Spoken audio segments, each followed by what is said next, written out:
10th mathematics part 1 चा मित्रांनो 2024 च्या बोर्ड एक्झाम मध्ये आलेला हा क्वेश्चन आणि या प्रकारचा क्वेश्चन बऱ्याचदा येत राहतो.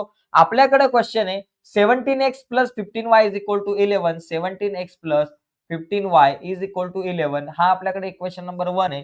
आणि दुसरं एक इक्वेशन दिलंय 15x + 17y = 21 हे दुसरं इक्वेशन आहे. आणि आपल्याला सांगितलंय find the value of x - y.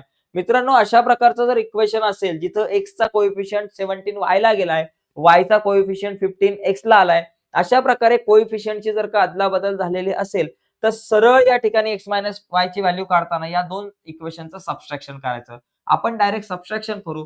Subtraction करताना खालचे साइन बदलतात. प्लसचं मायनस होतं, प्लसचं मायनस होतं, प्लसचं मायनस होतं.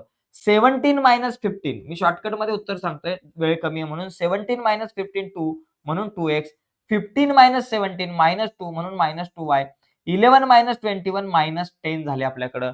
2, 2 आणि 10 2 च्या टेबलमध्ये येतात म्हणून 2 1 जा 2, -2 1 जा 2 आणि -2 5 जा 10. x - y ची व्हॅल्यू काय आली? -5 मित्रांनो. अशा प्रकारे हा प्रश्न सॉल्व्ह करू शकतो. आता इथे x - 5 आहे. कधी-कधी x - y ची व्हॅल्यू इथे काढायला सांगितली होती. कधी-कधी x + y ची व्हॅल्यू काढायला सांगितली जाईल. इथे x - y ची व्हॅल्यू या प्रश्नामध्ये होती आणि बऱ्याचदा प्रश्नामध्ये x + y ची व्हॅल्यू काढायला सांगितली जाते. x + y ची व्हॅल्यू विचारली असती तर मी या दोन इक्वेशनची ॲडिशन केली असती. पण सध्या x - y ची व्हॅल्यू विचारले म्हणून आपण x - y ची व्हॅल्यू काढताना या दोन इक्वेशनची सबट्रॅक्शन केली आणि माझ्याकडे आन्सर आलं x - y = -5. तर आजच्या चर्चेत तिथेच थांबूयात. धन्यवाद मित्रांनो. बाय सर्वांना.